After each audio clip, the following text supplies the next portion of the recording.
네.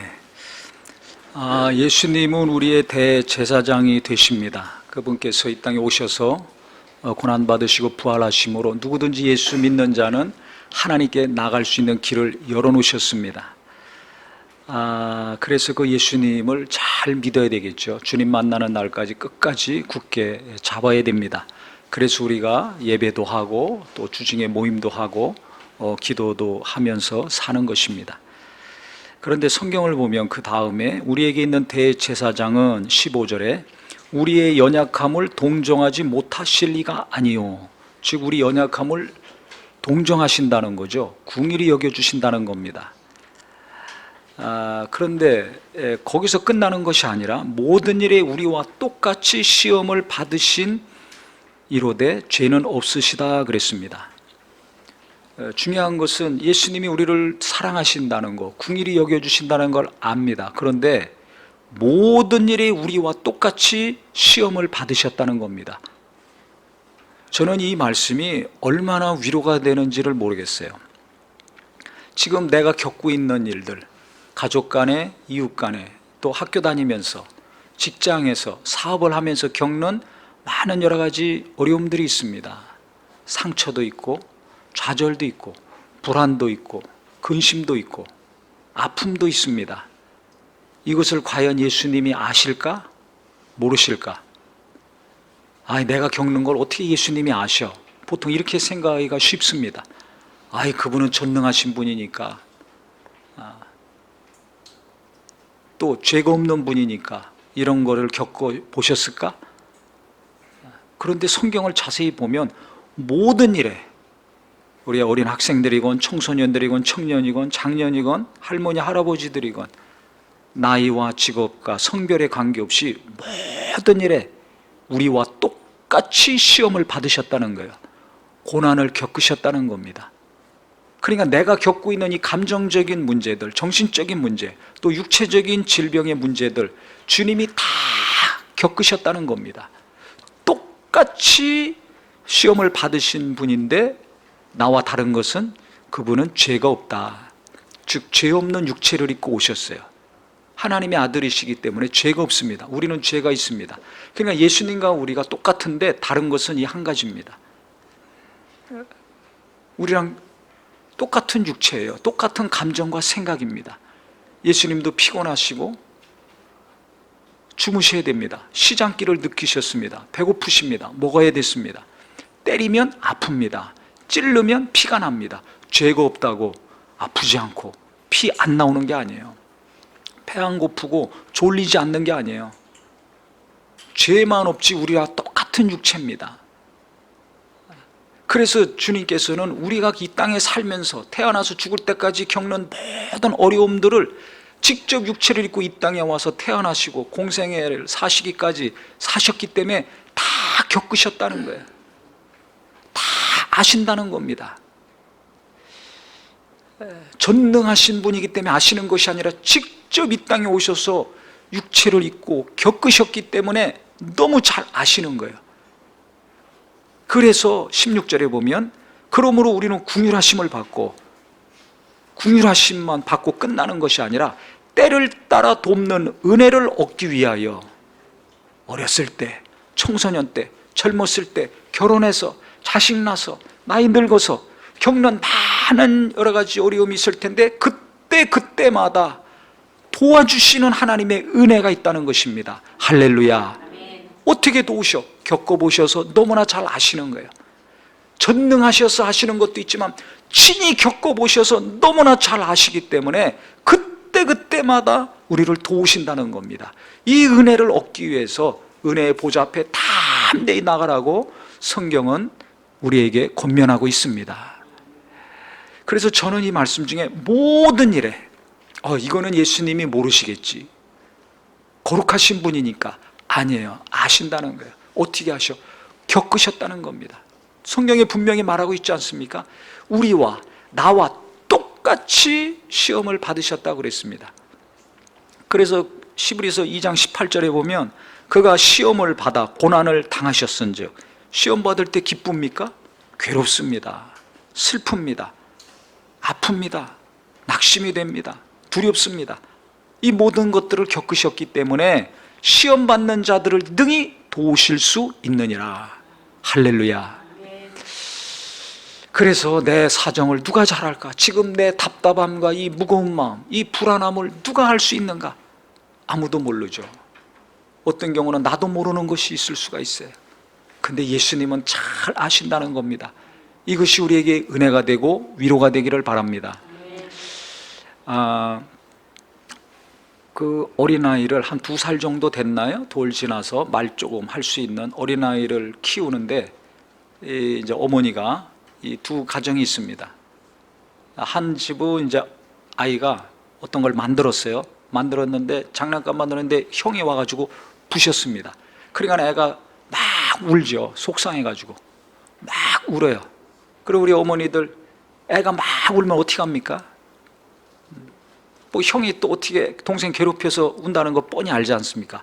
그러면 형을 막 야단치든지 아니면 그만 울으라고 하고 안 울면 또 막 또 운다고 뭐라고 하든지, 그리고 형이나 동생한테 이렇게 해라, 이거 하지 말아라, 명령, 지시, 이렇게 대하기가 쉽습니다. 또 대부분 그렇게들 하죠. 그런데 이 엄마는 어떻게 했냐면 애가 울으니까 일단 울지 말라고 이제 투닥투닥 해줍니다.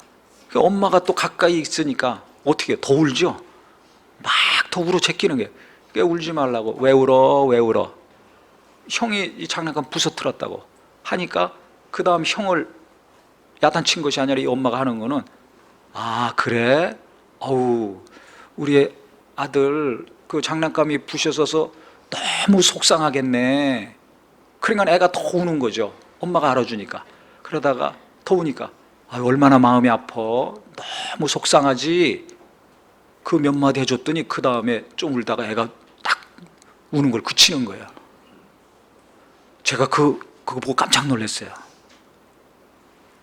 아니 그렇게 계속 울어 제낄 것 같은데 엄마가 자기 마음을 알아준 것 때문에 내 속상함, 내 억울함, 형에 대한 분노, 미움, 이걸 엄마가 등을 쓰다듬어 주면서 얼려주면서 알아주는 순간에 눈물이 그치고 고통이 그치고 형에 대한 미움도 없어지더라고요. 그리고서 또 생동생동 웃으면서 또 놀아요.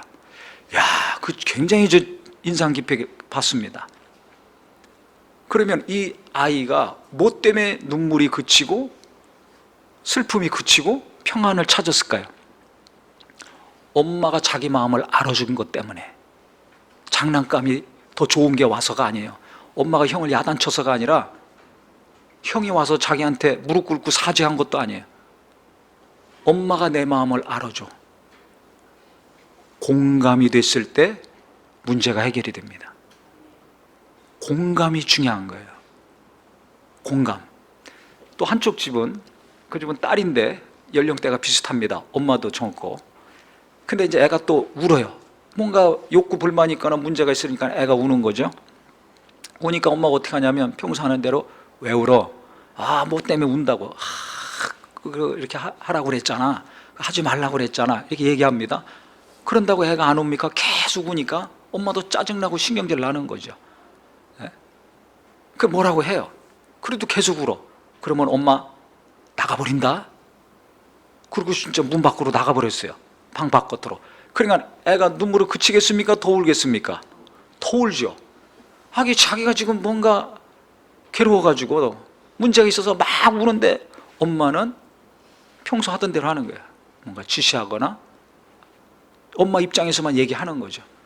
그리고 애를 갖다가 그치게 한다고 그런 것이 도리어 애한테 더 큰 어려움을 주니까 애가 더 크게 우는 거예요. 계속 울어요. 그래서 나중에 엄마가 아이한테 한 대화를 그대로 기록을 해가지고 어떤 이제 연구자가 그 엄마하고 얘기를 합니다.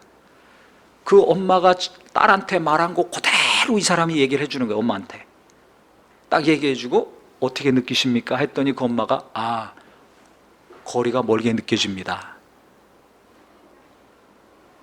그 다음에 이제 그 딸을 다시 이제 만나서 이제 사는데, 책을 읽는데 이 아이가 아이스크림을 먹었어요. 또 먹고 싶다고 달라고 그러는 거야. 그럼 이전 같으면 안 돼, 몸에 안 좋아, 너 지금 먹었는데 왜 또 먹어? 뭐 이런 식으로 했겠죠. 그러면 애가 그거 바뀌겠습니까? 그런데 자기가 들은 게 있잖아요. 입력이 된 게 있잖아요. 아, 내가 이런 식으로 말했을 때 아이가 어떻게 느끼겠구나를 자기가 경험해서 아니까 말이 바뀌는 거예요. 애를 대하는 게 바뀌는 거죠. 아, 더 먹고 싶어? 맛있어? 그런데 그거 또 먹으면 너 배 아파. 배 아프면 안 좋잖아. 나중에 또 못 먹잖아, 다른 거. 그래서 애가 더 먹고 싶은 거 이해를 해주고 공감을 해주면서 그렇게 하면 안 좋다는 것을 이야기해 주니까 애가 생각이 바뀌는 거죠. 그러면서 안 먹겠다는 거예요. 아, 나중에 먹을게. 이렇게 되는 겁니다. 울지도 않아요. 보채지도 않고. 그 두 가지 영상을 제가 딱 보면서 아, 이 공감이 얼마나 중요한가. 왜 우리가 같이 사는 가족들끼리도 왜 답답하고 불편한 일들이 생깁니까? 공감이 안 돼가지고 그런 거예요. 남편이 뭘 원하는지 아내가 알면 괜찮은데 아내가 몰라. 이럴 때 남편들의 마음이 힘들죠. 아내가 원하는 것이 있는데 남편이 모를 때 아내들이 힘듭니다. 부모 자식 간에 더하죠. 왜 애들이 나는 가까이 가서 말도 하고 싶고 같이 밥도 먹고 싶은데 애들이 나하고 밥을 안 먹고 한두 마디 하면 자기 방으로 들어갈까? 공감이 안 돼서 그래요. 공감이 돼야지 대화가 되고 무엇을 원하는지 알아줄 때 마음이 열리게 됩니다. 이 교회에서도 마찬가지입니다. 목사가 아무리 설교 준비하고 기도 많이 하고 설교 신량하고 영감 있고 능력 있는 설교하더라도 공감이 안 되면 어떻게 됩니까? 아유, 저 목사님이니까 저렇지 나는 못해 이렇게 나옵니다. 아니면 아유, 당신이나 잘하세요 이렇게 나옵니다. 공감이 됐을 때 말씀이 들어오게 됩니다. 성도들 간에도 마찬가지죠. 공감이 안 되면 대화하기 어렵습니다. 이게 중요한 거예요. 그래서 지금은 어느 때보다도 이 공감을 잘해야 됩니다. 당장 가족 간에 편안하고 또 직장에서나 학교에서나 교회에서 성도들과 동료들과 평안한 가운데 일하고 살려면 공감의 능력이 있어야 돼요. 그래서 이 초등학생들, 이 감성지수가 높은 학생들하고 좀 그 기준 좀 보통 이하인 학생들 한 6명인가 정도 이제 모아가지고 도미노 있죠, 이렇게 쭉 쌓아가지고 넘어뜨리면 연결돼서 넘어지는 거, 이것을 이제 하게 작업을 하게 과제를 주었습니다. 보통 IQ를 중요하게 여깁니다. 과거에는 그래야지 공부 잘한다고, 머리 똑똑하다고. 근데 잘 아시다시피 머리만 좋아가지고 안 되죠. 이 감정, 이 정서가 안정적이고 건강하고 좋아야 돼요. 그래서 감성 지수가 높은 사람들이 평안 가운데, 은혜 가운데 잘 살아갈 수가 있는데, 그거를 이제 실험으로 보여주는 건데, 이 감성 지수가 높은 아이들 보니까 공통적인 특징이 뭐냐면 적극적이에요. 창조적이고 리더십이 있고 거기다가 협동심이 있어요.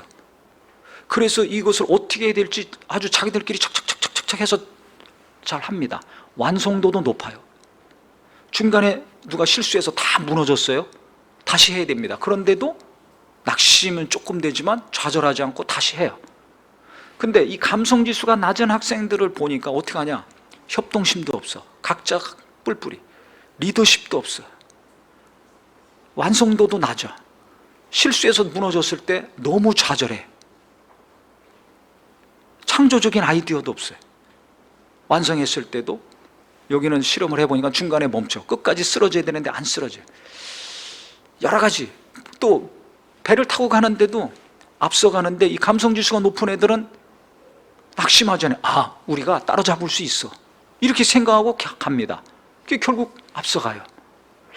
그래서 여러 가지 이렇게 그냥 자연 환경 속에서 여러 가지 일을 하면서 보여주는데, 감성지수 높은 아이들이 훨씬 탁월한 역량을 발휘하더라. 행복하게 살더라. 진취적이고 적극적이고 창조적으로 완성도 높은 일들을 하면서 살더라. 그러면 어떻게 해야 감성지수가 높아지겠어요? 어렸을 때 부모들이 어떻게 대했는가, 공감해 줬을 때 감성지수가 높아진다는 것이었습니다. 제가 그것을 보면서 많은 충격과 함께 많은 생각을 했습니다. 아, 내가 아이들 키울 때 잘못했군, 것이 너무나 많구나 하는 것과 동시에 앞으로 가족들을 대할 때, 성도들을 대할 때, 사람들을 대할 때 무엇을 중요하게 여겨야 되는가 다시 한번 인식하는 기회가 됐습니다. 그것은 뭐냐면 공감. 특히 이와 같이 어렵고 힘든 시대에는 공감의 능력이 있어야 돼요. 공감. 그래서 제가 생각해 봤습니다. 이 공감을 가장 잘할 수 있는 분이 누군가, 공감의 대가가 누군가 가만히 생각해 보니까 하나님이 깨닫게 하시는 것은 예수님이었어요. 오늘 본문의 말씀처럼 이 땅에 오셔서 모든 일에 우리와 똑같이, 나와 똑같이 어려움을 겪으셨기 때문에 누구보다 내 사정을 잘 아시고, 어려서부터 지금까지 살면서 겪은 내가 아는 감정도 있고 모르는 감정도 있습니다. 이 모든 것들을 공감하시고 위로해 주시고 도우실 수 있는 분은 누군가? 예수님이라는 것을 하나님은 분명히 깨닫게 하셨어요. 그래서 성경에도 보면 이 사마리아 수가성의 여인이 있죠. 예수님이 갈릴리로 이제 가셔야 되는데, 유대 땅에서 그러려면 사마리아를 거쳐서 가셔야 됩니다. 그때 사마리아, 그리고 목이 마르셔서 우물가로 가셨어요. 그때 성경에 보면 6시라고 나와 있습니다. 6시면 지금 시간으로 하면 난 12시입니다. 해가 쨍쨍 내릴 때입니다. 아주 더울 때죠. 그러니까 예수님이 목마르시니까 이제 물을 드시려고 우물가 가셨는데, 그때 마침 물 길러 한 여자가 나왔습니다. 근데 그러면 생각해 보세요. 물 길러 갈 때, 그렇게 더울 때, 때약빛 내려칠 때 물 길러 가겠습니까? 선선할 때 가겠습니까? 당연히 선선할 때 가죠. 아침이나 저녁이나 선선할 때 가는데, 이 여인은 가장 더울 때 갔어요. 왜 그랬겠어요? 사람 안 만나려고. 남편이 5명이었잖아요. 지금 6번째 남자랑 살고 있잖아요. 이걸 사람들이 하는데, 우물가에 여인들이 물 길러 오는데 입이 가만히 있겠습니까? 보기만 하면 눈을 흥길고 뒤에서 쑥덕쑥덕 하겠죠. 흉보겠죠. 아니면 그 여인이 오면 가겠죠.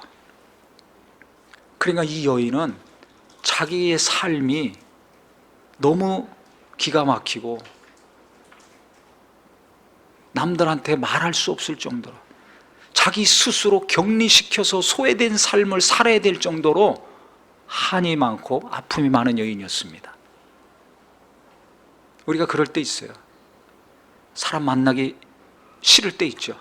자기 스스로, 지금 코로나 때문에 우리가 격리하든지 뭐 이렇게 떨어져서 이렇게 살지만, 자기의 개인적인 문제 때문에 만나기 싫고 만나는 거 거부하고, 또 사람들이 자기를 어떻게 대하고 볼지 뻔히 알기 때문에 스스로 혼자 외롭게 살아가는 사람들이 있습니다. 그 여인 그런 사람이었어요. 그러니까 사람들 안 나올 때, 없을 때, 제일 덥지만은 그때 물 길러 간 겁니다. 물은 있어야 사니까. 근데 그때 예수님하고 딱 만난 거예요. 그래서 물에 대해서 얘기하시다가 선생님 그러다가 선지자입니다, 선지자인가 이렇게, 왜 그때 예수님이 딱 물으신 게 남편 어딨냐? 내가 남편 5 있지만 지금 사는 사람도 내 남편 아니잖니. 이 여의자로서는 가장 수치스럽고 가장 가슴 아프고 가장 부끄러운 것을 예수님이 딱 터치하신 겁니다. 건드리신 거예요. 그러니까 이 여자가 깜짝 놀란 겁니다. 자기 일평생 어떻게 살아왔는지 입 밖에도 내기 어려운 이야기인데, 예수님이 딱 만나자마자 처음 보는 분인데 자기 애를 아시잖아요. 그래서 선지자십니까? 선지자인 줄 알았습니다. 그러면서 이제 예배에 대한 얘기가 나오다가, 메시아가 오시면 이걸 잘 가르쳐 줄 것입니다 했더니, 내가 그러다. 예수님이 자기 입으로 스스로 내가 메시아다, 내가 그리스도라고 말한 사람은 그 여자 한 사람입니다. 성경에서 수많은 사람들이 사모하고 그 다음에 고침도 받고 했지만은 자기 스스로 예수님이 내가 그리스도라고 말한 적이 없어요. 이 여자 한 번밖에 없어요. 그러니까 가장 가슴 아프게, 어떻게 보면 불의하다고 생각할 수도 있고, 어떻게 보면 더럽다고 생각할 수도 있고, 어떻게 보면 아니 전생에 무슨 죄를 졌길래 남편이 5이나 없어, 6번째야. 아유, 음란 귀신이 들렸나? 귀신 쫓아주지 않으셨어요? 야, 너 어떻게 행동했길래 남편이 지금 6번째냐? 그런 얘기 안 하셨어요. 우리는 무슨 일 있으면 그런 얘기 하잖아요. 예수님 아무 얘기 안 하셨어요. 이 여자의 아픔을 아시는 겁니다. 이 여자의 슬픔을 아시는 거예요. 남편이 6번째로 바뀔 때까지 어떻게 살았는지 그 마음을 예수님이 알아주신 거예요. 그러니까 이 여자가 너무 위로받고 기뻐가지고 내가 그리스도다 하니까 물동이 내던지고 마을로 갔습니다. 아니, 물길로 나온 사람이 물 길어가지고 간 것이 아니라 너무 충격과 함께 기쁨이 넘치니까 물동이 내던지고 마을로 막 가가지고 뭐라고 했느냐, 뭐 예배에 관련돼서 얘기한 것이 아니라 여자의 말이 내가 행한 모든 것을 말하는 분을 만났다. 그러니까 그분이 그리스도다, 이렇게 얘기했습니다. 그러니까 내 사정을 알고 내 지금까지의 삶을 알고 나를 이해해 주는 분을 내가 만났다. 그래서 그분을 믿어라. 그분은 진짜 그리스도다. 그리스도가 아니면, 구세주가 아니면 나를 지금까지 살았더니 한 맺히고 피 맺힌 나의 삶을 알 수가 없는데 아는 분이다, 이거죠. 그래서 이 여자가 그렇게 슬픔으로 사람 만나는 거 꺼려하면서 살았던 여자가 담대하게 예수 믿으라고 온 동네 사람들에게 전도하는 전도자가 됐습니다. 슬픔이 변하여 기쁨이 충만한 여인이 됐습니다. 언제 이것이 일어났습니까? 주님과 공감이 이루어졌을 때. 내 마음을 주님이 아시는구나, 내 이 정말 곡절이 많은 삶을, 주님이 굴곡이 많은 나의 삶을 아시는구나, 여기에서 이 심령이 기쁜 마음으로 바뀐 것입니다. 사람들 안 만나는 여자가 사람 만나는 사람이 된 것입니다. 감추면서 침울하게 살던 여자, 외로운 여자가 담대하게 외치는 자가 된 것입니다. 이 은혜의 역사가 우리 모든 심령에도 임하기를 예수 이름으로 축원합니다. 또 이 삭개오, 우리 남자들은 참 이해가 되죠. 삭개오가 세리장입니다. 지금으로 치면 세무서장입니다. 그러면 지위도 높고, 또 성경에 보면 부자라고 그랬습니다. 돈도 많고, 좋겠네? 아니에요. 그 당시 세리는 매국노 취급을 당했습니다. 세금 걷어서 로마 정부에 갖다 주는 일을 하니까 비난받았습니다. 욕먹는 사람들이었어요. 정말 최하 직업으로 여겨서 무시당하는 사람이었습니다. 그러니까 친구도 못 새겨요. 왜? 사람들이 싫어하니까. 내가 가까이 가도 사람들이 싫어하는데 어떻게 만남이 이루어집니까? 그러니까 자기들끼리, 같은 직업군들끼리나 교류가 이루어지지 그 외 사람들하고는 교제가 될 수가 없습니다. 그러니까 소외되고 왕따당하고 무시당해요. 돈이 아무리 있더라도. 그러니까 예수님이 지나가시는데 그 군중들 사이에 껴서 같이 좀 가서 가까이서 예수님도 보고 말씀도 듣고 하면 좋은데 껴들어갈 수가 없어요. 왜? 사람들이 싫어하니까. 사람들이 싫어요. 무슨 일 하십니까? 물으면 그냥 얼버무리는 분들 있죠. 아니면 빙 돌려서 딴 얘기하는 분들이 있어요. 왜? 자기 직업 말하기 싫어가지고. 그냥 이런 직장 다닙니다. 무슨 일 하세요? 그러면 그것도 직급이 낮거나 아니면 무시당할 것 같으면 말하기 어렵습니다. 지금 삭개오가 그런 사람이에요. 세리장입니다. 그러면 그 다음부터 눈 크게 뜨고 그냥 떠나버립니다. 그러니까는 같이 가서 가까이 가고 싶은데 그 군중들 속에 들어가서 같이 주님 보고 말하고 하는 것을 듣고 싶은데 갈 수가 없습니다. 얼마나 불쌍합니까? 어울리고 싶은데 못 어울려. 얼마나 안타깝습니까? 하는 일 사람들이 무시하는 일이라. 직업 때문에 소외된 사람, 일 때문에 왕따 당하는 사람 있죠? 그래서 나무 위로 올라간 거예요. 돌감람 너무 위로 올라간 겁니다. 멀리서라도 좀 보려고. 그랬더니 주님이 그걸 삭개오를 딱 보시는 순간에 그의 마음을 예수님이 공감하신 겁니다. 아시는 거예요. 그래서 내려와라. 오늘 내가 네 집에 유하야 되겠다. 그랬더니 삭개오가 너무나 기뻐가지고 좋아가지고 시키지도 않았는데, 누가 뭐라고 하도 안 했는데, 주님, 내가 재산 절반 뚝 잘라서 가난한 자들에게 나눠주겠습니다. 또 그 당시 세리들은 세금만 걷어간 것이 아니라 더 걷어갔어요. 그래서 그건 자기 소유로 했었습니다. 그래서 더 욕을 먹었었는데, 내가 만약에 남의 거 뺏은 것이 있으면 내가 4배나 갚아주겠습니다. 너무 기쁘니까 그렇게 얘기했습니다. 그때 예수님이 이 집에 오늘 구원이 이르렀다. 저도 아브라함의 자손이다. 다 똑같은 사람들이라 이거죠. 차별했던데, 그 예수님은 차별하지 않고 차별당하는 사람에게 도리어 더 많은 관심이 있었어요. 그 마음을 알아주신 것입니다. 그것이 이 삭개오에게는 너무 큰 위로가 되고 위로가 넘쳐서 기쁨이 된 것입니다. 그래서 그렇게 말한 거예요. 그래서 사람들이 나를 왕따 시킵니까? 내 하는 일이 변변치 않아서, 직업이나 또 지위가 변변치 않아서 말하기도 부끄럽습니까?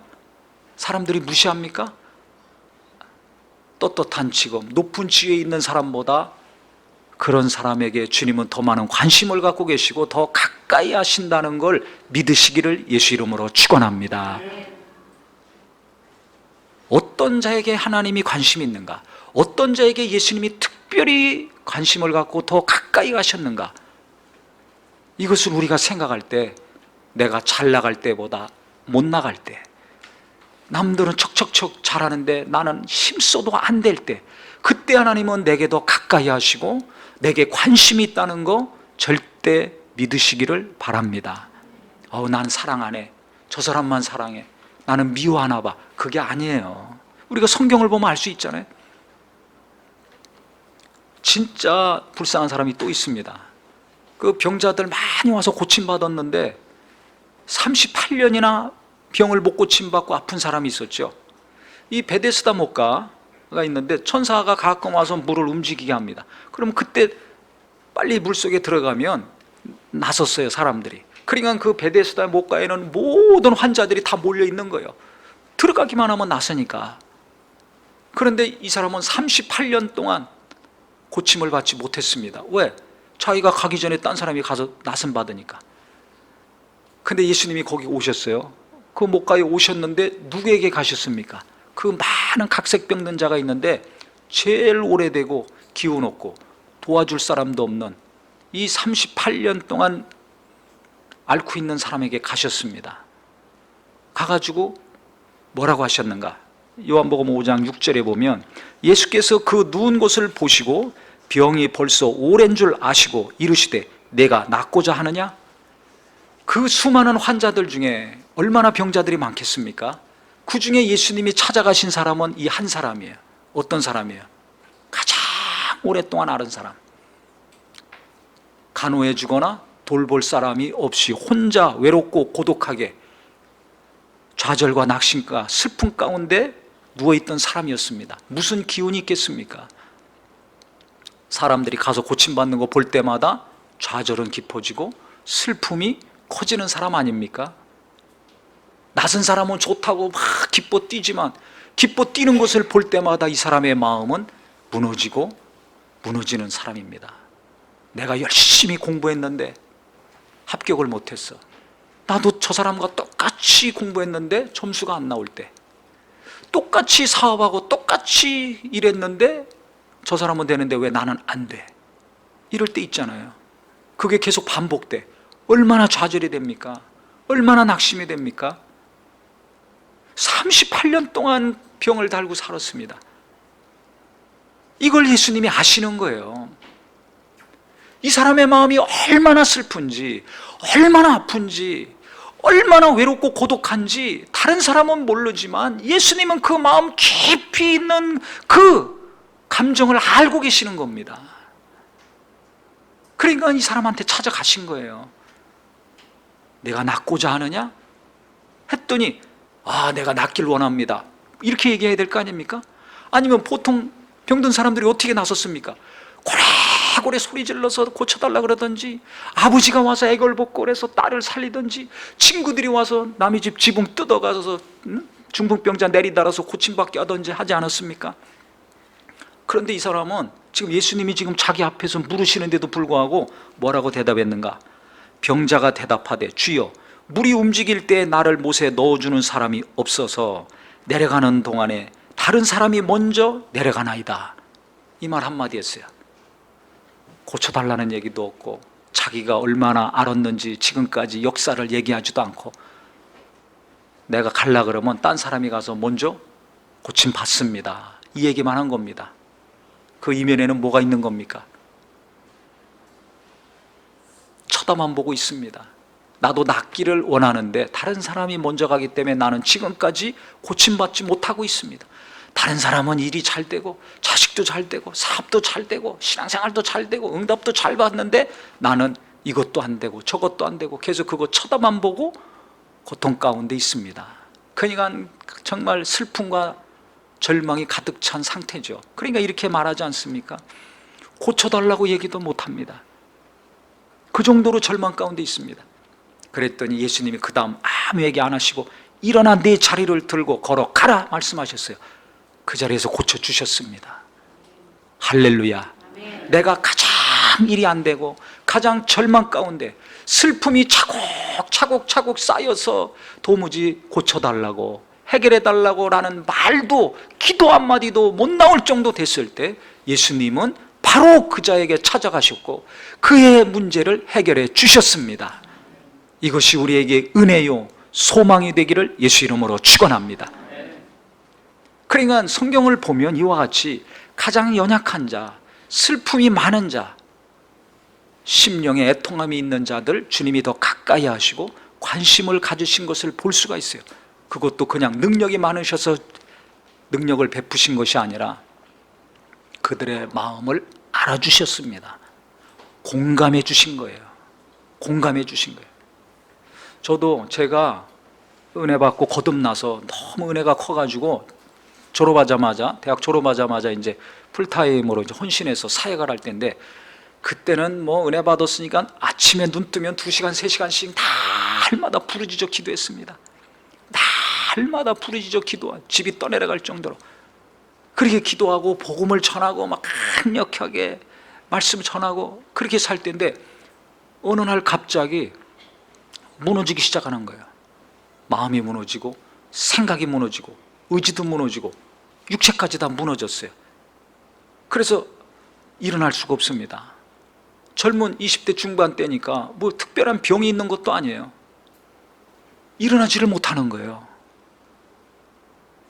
마음이 무너져도 일어나지 못하죠. 육체가 무너져서 기운이 없으면 일어나지 못하죠. 근데 이 모든 게 다 무너진 거예요. 영혼, 육이 다 무너졌어요. 그렇게 부르짖어 하늘을 찌르는 기도를 했던 사람이 기도도 못해요. 다 무너졌는데 무슨 기도를 합니까? 이런 상태에서 이제 몇 달이 가니까 어떻게 됩니까? 소망이 없어집니다. 소망이, 이렇게 살아서 뭐하나? 기도도 한마디 못해. 일어날 수가 없어. 겨우 어떻게 정신이 기울였을 때 좀 버티고 전철 타고 가가지고 겨우 어떻게 말씀 전하고 오고, 그러면 또 그냥 누워서 꼼짝 못하고. 그러니까 몇 달 지나가지고 이 정도 상태 되니까 막 정신이 왔다 갔다 하죠. 정신 분열, 정신 미친, 이 소위 미쳤다고 그러잖아요. 그 전까지 갔어요. 너무 힘드니까 소망도 없고 의지를 놔버리고 싶더라고요. 내가 의지를 놓으면 귀신이, 다른 인격이 와서 나를 확 채겠구나, 아주 이 정도까지 왔습니다. 그걸 실제 막 느껴지니까. 근데 그때 제가 어떻게 살아났는가, 거기서 어떻게 회복이 됐는가, 누워가지고요 절망 가운데, 슬픔 가운데, 낙심 가운데 빠져서 누워서 아무것도 못하고 있는데 갑자기 생각나는 게, 이 마음을, 내 이 상태를 누가 알 수 있는가? 부모님도 모르고 주변에 그 당시 만나는 사람, 아는 사람만 해도 수백 명인데 아무도 알 수가 없습니다. 얘기할 분들 이해할 수가 있습니까? 자기가 겪어보지 않은데 어떻게 알아요? 말해도 소용없고 이걸 누가 할 수 있는가? 그런데 갑자기 오늘 이 본문의 말씀이 생각이 난 거예요. 갑자기 이 말씀이 번개치듯이 딱 생각이 나면서, 아, 예수님만 아시는구나, 예수님은 아시겠구나. 모든 일에 우리와 똑같이 시험을 받으셨고, 그가 시험을 받아 고난을 당하셨기 때문에 시험 받는 자들을 능히 도우실 수 있다. 아, 예수님은 이런 거 모르시겠구나, 그렇게 생각했는데 이 말씀이 생각이 나면서, 아, 예수님은 아신다. 예수님은 아신다. 지금 내 마음의 상태, 내 육체의 상태, 내 영적인 상태, 주님은 아시는구나. 주님이 나를 아신다는 것을 제가 깨달았을 때 위로가 되기 시작했고, 그 말씀 때문에 제가 조금씩 회복이 돼서 살아날 수 있었습니다. 할렐루야. 시편 119편 위경에 처한 자 말씀을 보내서 건져주신다는 말씀 맞습니다. 말씀이 생각났을 때 위로가 되더라고요. 주님이 내 사정, 내 마음을 아신다는 것을 제가 깨달았을 때 이렇게 가슴을 어루만지듯이 그 말씀이 저를 어루만졌어요. 마사지 하듯이 계속 따뜻하게 이 말씀이 저를 어루만지고, 그러면서 조금씩 회복이 됐습니다. 그래서 기도가 시작이 됐고, 성경을 보게 됐고, 걸어 다닐 수 있었고, 살 수 있었습니다.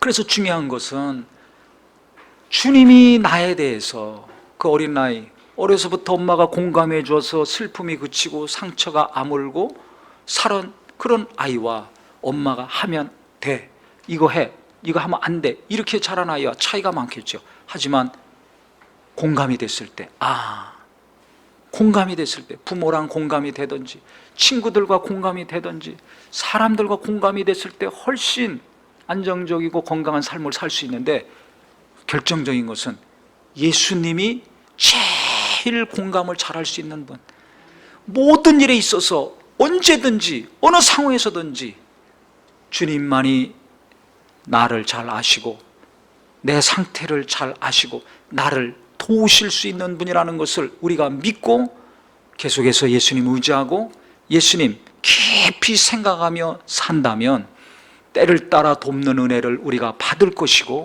주님의 긍휼을 계속해서 받을 것이고, 그리하여 내가 아는 고통과 아픔과 슬픔이든지 아니면 어려서부터 내 안에 나도 모르게 계속 쌓여있던 고통과 아픔과 절망의 감정들이 하나씩 치료되고 온전한 사람이 될 수 있을 것입니다.